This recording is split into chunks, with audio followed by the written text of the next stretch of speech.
Wesley Snipes is breaking the headlines. Welcome back to the channel. Today we're diving into one of Hollywood's most dramatic rise and fall stories. We're talking about Wesley Snipes, the martial arts master who became one of the highest-paid action stars in the world, only to lose it all in a spectacular downfall that landed him in federal prison. But here's the twist. His story doesn't end there. What happened next will shock you, and his incredible comeback might just inspire you. Make sure you like, share, and subscribe for more incredible Hollywood stories. Turn on notifications so you never miss our latest deep dives into the lives of your favorite stars. The Bronx beginnings. Wesley Trent Snipes was born in Orlando, Florida, but it was the mean streets of the South Bronx that truly shaped the man who would become Blade. Growing up in one of New York's toughest neighborhoods during the 1970s and 80s, young Wesley witnessed things that most kids should never see. His mother worked multiple jobs just to keep the family afloat. But here's what made Wesley different. Instead of letting his environment destroy him, he found discipline in martial arts. By age 12, he was already training in karate, and this wasn't just a hobby. This was survival. The dojo became his sanctuary, teaching him the focus and determination that would later make him a star. Have you ever had something in your childhood that completely changed the trajectory of your life? Let us know in the comments what kept you motivated during tough times. The rise of an action legend. Wesley's journey to stardom wasn't overnight. It was a masterclass in persistence. After high school, he enrolled at the State University of New York at Purchase, studying dance and acting. Yes, before he was kicking vampires, Wesley Snipes was a trained dancer. This background gave him the fluid movement style that made his fight scenes so mesmerizing. His first major break came in 1986 with Wildcats alongside Goldie Hawn. But it was his explosive performance in New Jack City in 1991 that announced him as a force to be reckoned with. Playing the ruthless drug dealer Nino Brown, Snipes brought an intensity that had audiences both terrified and captivated. Stay tuned, because what happened next catapulted him into the stratosphere of action stardom. Passenger 57 in 1992 proved he could carry a big-budget action film, but nothing prepared Hollywood for what was about to happen in 1998. Blade, the Marvel Revolution. Picture this. The late 1990s, superhero movies were considered box office poison after a string of failures. Then along came Wesley Snipes with Blade, a relatively unknown Marvel character who hunted vampires. The studio wasn't expecting much, but Snipes had other plans. He didn't just act in Blade, he became Blade. The martial arts training, the intense physicality, the cool factor that oozed from every scene. The film made over $130 million worldwide and essentially launched the modern Marvel movie era. Without Wesley Snipes' Blade, we might never have gotten the X-Men, Spider-Man, or the entire Marvel Cinematic Universe as we know it today. The success led to Blade 2 and Blade Trinity. At his peak, Wesley was earning $20 million per film, making him one of the highest-paid actors in Hollywood. He had houses, cars, private jets. The American dream realized. But hang tight, because this is where our story takes a dramatic turn that nobody saw coming. The cracks begin to show. Here's what the media didn't tell you about Wesley Snipes during his peak years. Success was changing him, and not necessarily for the better. Colleagues started whispering about his difficult behavior on set. Directors complained about his demands and attitude. There were stories of him refusing to come out of his trailer and conflicts with co-stars. Some industry insiders say the fame went to his head. Others argue that as one of the few black action stars commanding top dollar, he was simply demanding the respect he deserved. What's your take on this? Do you think successful actors have the right to be demanding, or should they stay humble regardless of their status? While Wesley was living the high life, A storm was gathering that would destroy everything he had built. This next part is where things get really intense. The fall from grace. In 2006, the unthinkable happened. Wesley Snipes was indicted on 8 counts of tax fraud by the federal government. The charges alleged that he had failed to file tax returns for 6 years and owed the IRS over $12 million in back taxes. But wait, it gets worse.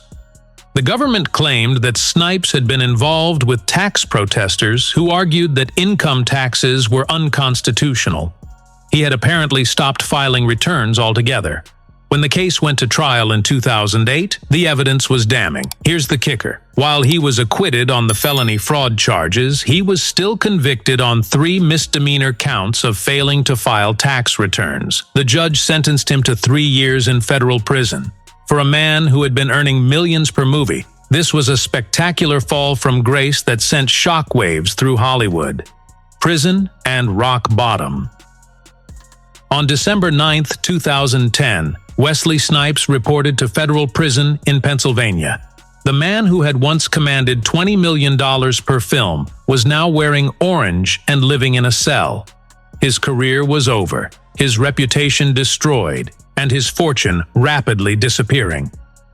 During his imprisonment, the IRS seized his properties, including his Florida mansion.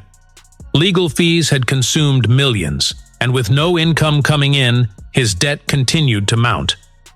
Friends in Hollywood distanced themselves, and movie offers dried up completely. But here's what's remarkable about the human spirit. Sometimes our lowest moments become the catalyst for our greatest transformations.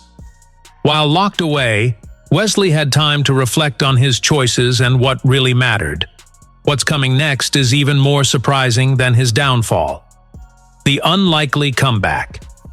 Wesley Snipes was released from prison in April 2013 after serving 2 years and 5 months.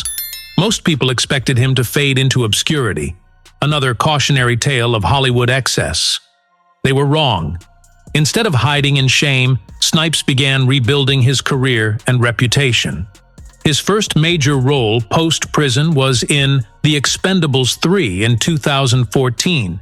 It wasn't a leading role, but it was a statement.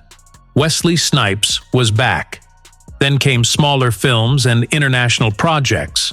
Gradually, Hollywood started to take notice again. But the real proof of his comeback came in 2021 with Coming to America, the sequel to Eddie Murphy's classic comedy. Snipes stole every scene he was in, reminding audiences why he had been such a magnetic screen presence. Think about someone in your life who made a major comeback after hitting rock bottom. What qualities did they show that impressed you most? Share those stories in the comments because resilience is something we can all learn from. The Marvel moment. But wait, the most shocking part of Wesley's comeback was yet to come. In 2024, after years of legal battles with Marvel over the Blade character, something incredible happened. Ryan Reynolds managed to get Snipes to reprise his role as Blade in Deadpool and Wolverine. When audiences saw Wesley Snipes back in the iconic leather coat and sunglasses, the reaction was electric. Social media exploded with praise, and suddenly everyone was talking about the original Blade again. It was validation, redemption, and recognition all rolled into one perfect moment. Lessons in resilience. Today, Wesley Snipes is a different man than the one who went to prison over a decade ago. He's married to painter Nak-Young Park, they have 4 children together, and by all accounts, he's found peace and purpose beyond the glitz and glamour of Hollywood. In interviews, he speaks thoughtfully about his mistakes and what he's learned. He doesn't make excuses for his actions, but he also doesn't let his past define his future. He's become an advocate for second chances and proof that it's never too late to change your story. Cultural impact and legacy. Here's something that often gets overlooked: Wesley Snipes' massive cultural impact. Before Blade, black superheroes were rare in Hollywood. Snipes didn't just play a character, he kicked down doors and created opportunities for future generations of actors. His influence on the Marvel Cinematic Universe cannot be overstated. Marvel executives have acknowledged that Blade's success was crucial in proving that comic book movies could be both profitable and cool. Without Wesley's groundbreaking performance, we might never have gotten to where we are today with superhero cinema. What other actors do you think have had similarly massive cultural impacts that don't always get recognized? Drop your thoughts in the comments, because these conversations matter. The final act. At 61 years old, Wesley Snipes represents something powerful: the possibility of redemption. His story reminds us that success without character is hollow, that failure isn't final, and that true strength comes from how we respond to our lowest moments. He's currently working on several projects, including potential future appearances in the Marvel Universe. His journey from the South Bronx to Hollywood stardom, through federal prison, and back to redemption is messy, complicated, inspiring, and ultimately human. The final question his story raises is this: when we stumble and fall, do we stay down, or do we find a way to get back up? Wesley Snipes chose to get back up, and that might be his greatest performance of all. What would you choose in a similar situation? Let us know in the comments. Make sure to like, share, and subscribe if you enjoyed this deep dive into one of Hollywood's most fascinating comeback stories. Hit that notification bell so you never miss our latest content exploring the real stories behind your favorite stars. Thank you for being part of our community. What kind of videos would you like us to make next? Let us know in the comments. See you on the next video.